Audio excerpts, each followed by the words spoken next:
Muy buenos días, un saludo muy especial al señor decano, al doctor Carlos Mario Molina, igualmente al magistrado de la sección tercera del Consejo de Estado, doctor Hernán Andrade Rincón, a los demás integrantes del Tribunal Contencioso Administrativo de Cauca, a los señores jueces, a los señores magistrados y de otras jurisdicciones, de la jurisdicción ordinaria, de otros tribunales, e igualmente a los estudiantes, señoras y señores. Agradezco sinceramente a la Asociación Colombiana de Facultades de Derecho, ACOFADE, el reflexionar en este foro de derecho sobre un tema tan importante como es la sociedad y el posconflicto. Temas de una importancia tal que desde los diferentes espacios académicos nos invitan a pensar y a mirar qué retos hay en esta materia. Tenemos frente a esta temática un imperativo categórico de una convivencia pacífica en una sociedad más justa e igualitaria. Aprovecho esta oportunidad para discurrir sobre el modelo de justicia que necesita el posconflicto y los principales retos que tenemos desde un ámbito tan importante como es la consolidación del acuerdo de paz. Para iniciar estas reflexiones voy a citar de manera textual a una filósofa española que ha orientado parte de las reflexiones que desde la academia, desde la judicatura han alineado y desde la docencia mi forma de ver el mundo. Adela Cortina. Precisamente Adela Cortina, parafraseando a Lawrence Kohlberg, psicólogo del desarrollo moral y quien le colaboró precisamente a John Rawls en Harvard en muchas de sus investigaciones, ha desarrollado un tema bien importante que es avanzar en lo que es una conciencia moral individual a partir del concepto de justicia. Si hoy hemos superado la disyuntiva entre la concepción de moral y derecho planteada por Christian Thomasius para indicar que por el contrario tenemos una imbricación de lo que es la moral, la ética y el derecho como articuladores y reguladores de la conducta, vemos que en esa perspectiva se mueve la filosofía contemporánea. Dworkin, por ejemplo, sobre esta temática, y John Rawls van a hacer unos significativos aportes. Hoy la concepción de la moral en el entendimiento que se nos dio en las clases de pregrado ha sido superado bajo una perspectiva filosófica bien interesante. La moral, como reguladora de la conducta humana, es un aspecto que nos concierne a todos. Hoy las relaciones morales no buscan precisamente conductas de no hacer o prohibitivas desde el punto de vista del fuero interno y de una concepción fundamentalista o de interiorización. Hoy hemos podido hacer el tránsito de una moral subjetiva e individual o escolástica hacia una moral objetiva en los términos que ha planteado Spinoza, Verbigracia, y de ello se ha apropiado la jurisprudencia porque, entre otras cosas, el Consejo de Estado en las acciones populares ha llegado a hablar de la moral objetiva como aquella moral que permanece en el alma colectiva de la sociedad y donde el juez puede ir a atraparla para, en los términos de Le Bon, capturar esa alma colectiva. Y entonces es una visión más trascendente del positivismo radical que permite un mayor empoderamiento al juez y una mayor incrustación dentro de las dinámicas y las fuerzas sociales. Bienvenido pues estos planteamientos que hace Kohlberg para señalar que el desarrollo de una conciencia moral individual a partir de la concepción de justicia. Señala Kohlberg en sus trabajos que hay 3 niveles de desarrollo ontogenético en la conciencia moral. Un primer nivel donde las personas consideran justo lo que les favorece individualmente. Un segundo nivel donde las personas consideran que lo justo es lo que tiene que ver con la comunidad y es el momento del comunitarismo. Y un tercer momento, que es el momento más trascendente porque se ha madurado desde el punto de vista de la moral. Las personas reflexionan no ya sobre lo individual o sobre lo que les conviene, sino que lo justo, lo injusto tiene relación con un referente que es la humanidad. Este es el momento del universalismo. El escenario político que hoy vivimos tiene una importancia mayúscula en este tema de moralidad y de justicia, porque la justicia es el eje articulado de los valores que nos llevarán al estado de plena convivencia social. El posconflicto es un porvenir que plantea los más grandes retos de la historia de la República en materia de justicia.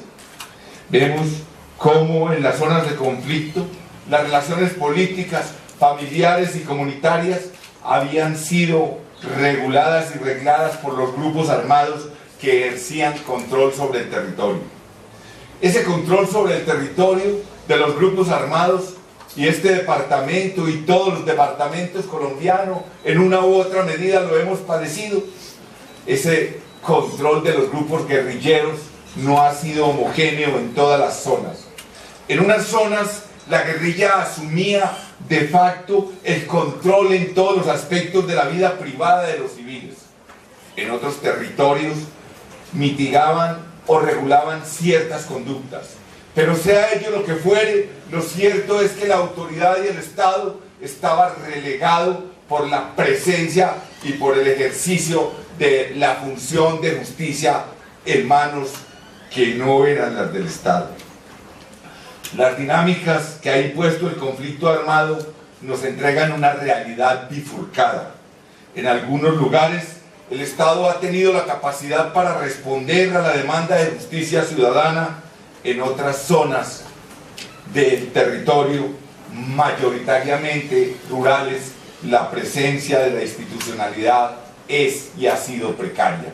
Esa es la realidad, sin dubitaciones y sin ambajes. Ante este escenario, se torna imperativo recuperar la confianza en el Estado y en la institucionalidad. Y este es el gran reto. Donde ha sido precaria esa presencia del Estado, necesitamos pues que la justicia se erija como un puente de comunicación entre la comunidad y la institucionalidad. La presencia de la justicia en todas las dimensiones es vital para alcanzar y para consolidar la paz territorial, que dicho sea de paso, es el componente más importante del proceso de paz. Cuando hablamos de justicia para el posconflicto, debemos tener en mente una justicia en dos dimensiones muy claras. Uno, la justicia transicional, que es fundamental para consolidar el proceso de reconstrucción del orden social y los derechos de las víctimas. Dos, la justicia que velará por los derechos de los demás habitantes del territorio colombiano. La justicia transicional tiene lugar en periodos de profundo cambio político que se caracterizan por la necesidad de hacer reformas institucionales para hacer frente a los crímenes cometidos desde el punto de vista penal como desde la perspectiva también de reparación de las víctimas. Y este aspecto, en mi opinión, es el más importante. Esta justicia transicional no ha sido entendida porque no era nuestra forma ordinaria o decimonónica de concebir la justicia en unos estrictos límites o compartimientos que eran desde el punto de vista de la escolástica y de la tradicionalidad los que definían la justicia. Hoy vemos cómo la justicia transicional es un modelo que precisamente las Naciones Unidas ha definido en los siguientes términos. Toda la variedad de procesos y mecanismos asociados con los intentos de una sociedad por resolver los problemas derivados de un pasado de abusos a gran escala a fin de que los responsables rindan cuentas de sus actos, servir a la justicia y lograr la reconciliación. Tales mecanismos pueden ser judiciales o extrajudiciales y tener distintos niveles de participación internacional o carecer por completa de ellos, así como abarcar el enjuiciamiento de personas, el resarcimiento, la búsqueda de la verdad y la reforma institucional, la investigación de antecedentes, la remoción del cargo o combinación de todos los esquemas. Este es la definición y el entendimiento que podemos dar de una manera rápida sobre lo que es la justicia transicional, pero allí verdaderamente hay un filón de entendimiento, de conocimiento frente a lo que es los problemas de la sociedad y a lo que es la concepción de la justicia en los términos de la solución de conflictos o de situaciones como la que ha vivido Colombia durante casi 60 años. El esquema de justicia transicional pactado en el punto 5 del Acuerdo de Paz sobre Víctimas obedece a esa filosofía de las Naciones Unidas que Ailítran acabo de transcribir, y por ello se acordó la creación de un sistema integral de verdad, justicia, reparación y no repetición. Y por ello este sistema está compuesto de mecanismos judiciales y de mecanismos extrajudiciales que tienen una perspectiva muy clara y muy específica, que no voy a entrar a detallar porque ustedes bien conocen. En esta tarea de realizar esa justicia transicional concurrirán la Comisión para el Esclarecimiento de la Verdad, la Convivencia y la No Repetición, que es vital en el establecimiento de la verdad y la explicación de la complejidad del conflicto armado. La verdad hace parte de la reparación.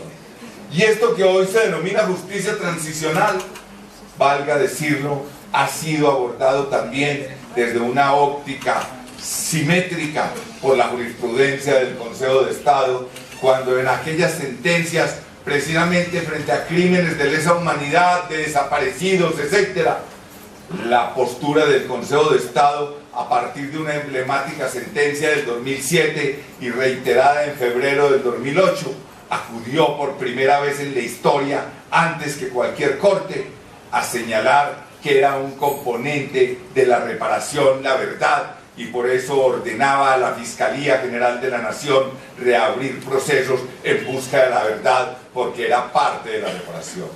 En el 2007, en el caso de la masacre de Lituango el Aro, el Consejo de Estado se rebeló contra los moldes tradicionales de la estructura del proceso en cuanto a que es un proceso rogado en esta materia y en cuanto a la congruencia entre la pretensión y la decisión, para en un salto copernicano anunciar que la justicia en materia de derechos humanos y de crímenes de lesa humanidad tenía que adoptar los estándares de la resolución de la ONU y los estándares de justicia restaurativa y de reparación integral en los términos de la Comisión y la Corte Interamericana de Derechos Humanos. Y entonces vemos cómo la verdad hace parte de esta temática, y el Consejo de Estado ya había avisorado en esta materia tan delicada como la justicia no era simple y llanamente la entrega pecuniaria de óbolos a las víctimas, sino que había que restaurar en muchos eventos lo que es el tejido social y lo que hoy se conoce no como medidas de reparación, sino como medidas restaurativas de la sociedad en pos de reconstruir el tejido social. En segundo lugar, la Unidad Especial para la Búsqueda de Personas Desaparecidas en el Conflicto dará cuenta y pondrá fin a ese duelo interminable que nunca han podido realizar las víctimas de aquellos que han sido desaparecidos o han sido obligados a desaparición forzada. Y por último, la Jurisdicción Especial para la Paz, en este entendimiento, vemos que ejercerá funciones judiciales y cumplirá con el deber del Estado colombiano de investigar, juzgar y sancionar los delitos cometidos en el contexto y en razón del conflicto armado. El Acto Legislativo 01 de 2017 incorporó en la Constitución este esquema de justicia transicional, y el paso siguiente es la expedición del Congreso de la ley estatutaria de la JEP, que precisamente ese proyecto ya fue radicado. La Jurisdicción Especial para la Paz buscará resolver a través de un aparato de justicia especializado la enorme carga que ha significado para nuestro sistema de justicia los crímenes y en general todos los hechos relacionados con el conflicto. Las cifras de la Fiscalía señalan que se trata de 32.500 expedientes y más o menos de 22.000 personas. Por ello, la JEP se concentrará en hacer justicia respecto de los crímenes en el conflicto y la justicia ordinaria en perseguir el crimen organizado y los delitos que afectan cotidianamente a los ciudadanos. Ambos son aspectos fundamentales para consolidar este proceso de transición.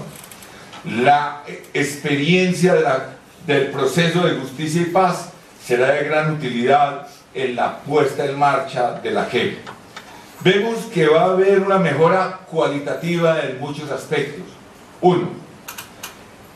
Una de las lecciones que dejó Justicia y Paz es que el proceso penal no puede llevar la carga completa de satisfacción de los derechos de la víctima. De un lado, el proceso penal contribuye a atribuir responsabilidades a los individuos e imponer sanciones, pero de otro lado, la reparación de las víctimas y la garantía del derecho a la verdad pueden llevarse a cabo a través de mecanismos extrajudiciales. En segundo lugar, la JEP está abierta no solo a los excombatientes guerrilleros, sino también a los miembros de la fuerza pública, militares y a los de policía, a los agentes del Estado y a los civiles que hubieran cometido delitos en el contexto y en razón del conflicto armado y que rindan cuentas sobre sus actos y resuelvan así su situación jurídica. En tercer lugar, esta es otra lección aprendida, que la JEP parte de la premisa de que no es conveniente perseguir penalmente a todos los que participaron en la guerra y por todos los delitos. Por esta razón, se juzgarán los crímenes más graves y por esto se contempla un abanico amplio de posibilidades para resolver la situación jurídica de quienes cometieron delitos menores o menos graves y de quienes no tuvieron una participación determinante en el conflicto. En cuarto lugar, la JEP tiene como columna vertebral el esclarecimiento de la verdad y el reconocimiento de responsabilidad. Esta es una demanda crucial e importante de las víctimas. Los principales retos que se tienen en materia de justicia transicional son la armonización y sinergia entre estos mecanismos de justicia transicional y los demás estamentos del Estado, la participación efectiva de las víctimas, el despliegue territorial de sistemas.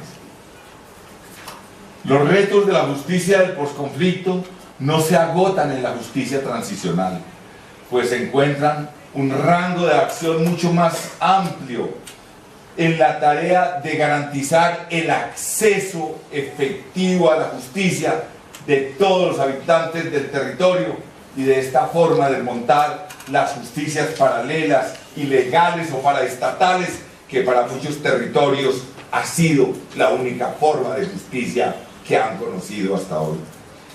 Por esta razón, el gobierno está comprometido en garantizar el acceso a la justicia y fortalecer su administración, a crear mecanismos ágiles de conciliación y de resocialización de conflictos, de uso y tenencia de la tierra para proteger efectivamente los derechos de propiedad en el campo, a que la administración de justicia esté libre de estereotipos de género y de condición sexual en general, y a promover una regulación y participación de las comunidades en la resolución de conflictos. Nótese cómo el reto principal de la justicia del posconflicto se concentra en el acceso efectivo a la misma y en la resolución de conflictos en el campo y en el fortalecimiento contra el crimen organizado. Para responder de esta manera a ese acceso a la justicia, el Ministerio de Justicia ha implementado varios instrumentos. Uno de ellos es el Sistemas Locales de Justicia, cuya estrategia es la transformación de una gestión eficiente de la conflictividad local mediante la organización, articulación y fortalecimiento de la oferta institucional de justicia formal, administrativa, alternativa y comunitaria. Se han priorizado en todo el país 134 municipios para implementar los sistemas locales de justicia, bajo unos criterios que son precisamente la ruralidad dispersa, el riesgo de revictimización, el desempeño de sistemas de justicia y la presencia histórica de actores armados.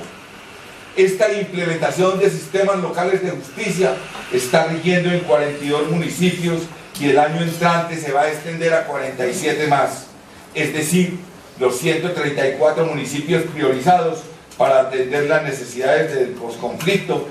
Hoy frente a ellos tenemos avances en 89. La idea de los sistemas locales de justicia es que los operadores judiciales salgan de sus despachos y se conecten con la comunidad a través de líderes comunitarios, miembros de juntas de acción comunal, conciliación en equidad. Se cambia la relación de la demanda del ciudadano al Estado de justicia para que sea el Estado quien brinde una oferta a los ciudadanos.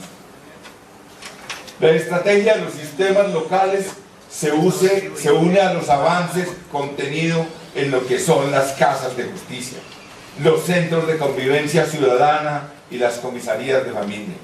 Casas de justicia, por ejemplo, en el Cauca tenemos en los municipios de Buenos Aires, Corinto, Popayán, Puerto Tejada, Santander de Quilichao y Toribío. Centros de convivencia ciudadana en el Cauca tenemos en Caloto, Guachené y Piendamó. Sistemas locales de justicia tenemos en el Cauca, en Balboa, El Tambo, Guapí, López, Patía, Timbiquí, Caldono, Caloto, Jambaló, Mercaderes, Suárez y Toribío. Vemos pues que las casas de justicia las retomo como centros interinstitucionales de orientación, de referencia y de atención para facilitar el acceso de la población en determinada localidad frente a lo que son los servicios de justicia formal y no formal. Las casas de justicia tienen y dan una respuesta centralizada en una intervención coordinada de diferentes entidades del orden local y nacional.